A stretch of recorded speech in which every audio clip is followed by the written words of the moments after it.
اعوذ باللہ من الشیطان اللعین الرجیم بسم اللہ الرحمن الرحیم الحمد للہ رب العالمین والصلاة والسلام علی رسول الکریم وآلہ الطاہرین اما بعد بسم اللہ الرحمن الرحیم لقد کان لکم فی رسول اللہ اسوۃ حسنۃ لمن کان یرجو اللہ والیوم الآخر وذکر اللہ کثیرا اللہم صلی علی محمد وآلہ. ناظرین گرامی، سامعین گرامی، یہ مہینہ ذات رسالت سے متعلق ہے. لباس بشریت میں پیغمبر اکرم اس مہینے میں دنیا میں وارد ہوئے. نبی کا کام انسانی نفوس کی طہارت ہے، کردار کی تعمیر ہے. پیغمبر اکرم کائنات کے لیے پیغام رسالت لائے تا قیامت عالمین کے لیے نبی و رسول ہے. تو پیغمبر نے اعلان نبوت سے پہلے اپنی سیرت کا اور کردار کا لوہا منوا لیا، اور جب کردار کو منوا لیا اس کے بعد اعلان نبوت کیا. اور پھر ایمان لانے والوں کے لیے خصوصاً کہا قرآن حکیم نے کہ لقد کان لکم، یقیناً تمہارے لیے ذات رسالت میں سیرت و کردار کی جتنی قدریں ہیں ان تمام قدروں کے لیے تمہارے لیے کامل نمونہ ہے. اور یہ ان کے لیے ہے کہ جو اللہ سے امید رکھتے ہیں اس کی بارگاہ میں حاضر ہونے کی، قیامت پر یقین رکھتے ہیں وہاں جانے کی، اور اللہ کو کثرت سے یاد رکھتے ہیں. تو پیغمبر اکرم نے اس معاشرے میں جہاں آئے وہاں غریب و امیر، آقا اور غلام، سیاہ و سفید، یہ امتیازات اتنے کثرت سے پھیلے ہوئے تھے کہ وہاں اس سے غریب کو اس پستی سے اس کے کردار اور ایمان کے لحاظ سے بلندی تک پہنچانا، مالداروں کے ذہن کو اس کے عاجزی اور انکساری پیدا کرنا، رنگ اور نسل کے امتیازات کو ختم کرنا، زبان کے امتیازات کو ختم کرنا. پیغمبر اکرم کی تعلیمات کے یہ نمایاں پہلو تھے، اور اس کے لیے ضرورت تھی کہ پیغمبر کا کردار اتنا کامل ہو کہ تاکہ اخلاق کی ہر صفت کا جو ہے کامل نمونہ ذات رسالت کے اندر موجود ہو. اور اس کی خود خداوند عالم جب اعلان کر رہا ہے تو اب کسی قسم کی کمی نہیں ہو سکتی ہے. اور یہی وجہ ہے کہ کائنات کا نبی، وہ نبی کی جس کے لیے توحید نے حدیث قدسی میں کہا اگر تجھے پیدا نہ کرتا تو میں کائنات کو پیدا نہ کرتا، وہ پیغمبر جب مساکین کے ساتھ، غربا کے ساتھ درمیان میں بیٹھتا ہے تو ان کے پہلو سے اپنے پہلو کو ملا کر بیٹھتا ہے. فرماتے ہیں میں بھی مسکین ہوں، تمہارے ساتھ بیٹھنے کو پسند کرتا ہوں.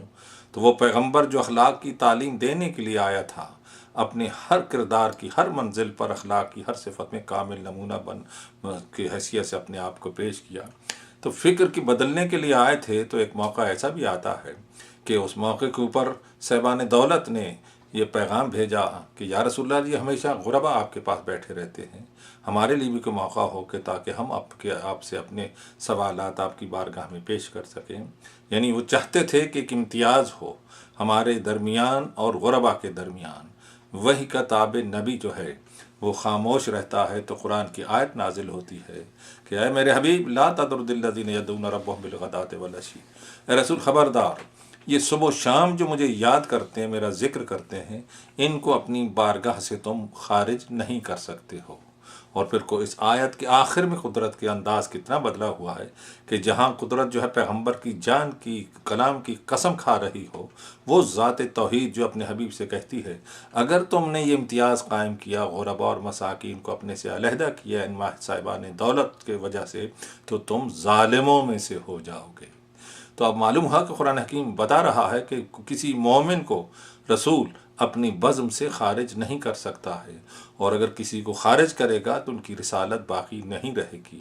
اور اسی لیے اس کے ساتھ ساتھ یہ بھی ہے کہ پیغمبر اکرم کے پاس جب صحابہ بیٹھتے تھے اور انہی میں سے ایک آتا ہے شخص، مالدار ہے اور فاخرہ لباس پہنے ہوئے، فاخرہ لباس پہنے اپنے لباس کو بچا کر بیٹھتا ہے، تو پیغمبر نے دیکھا چہرے پر تغیر کے آثار نمایاں ہوئے.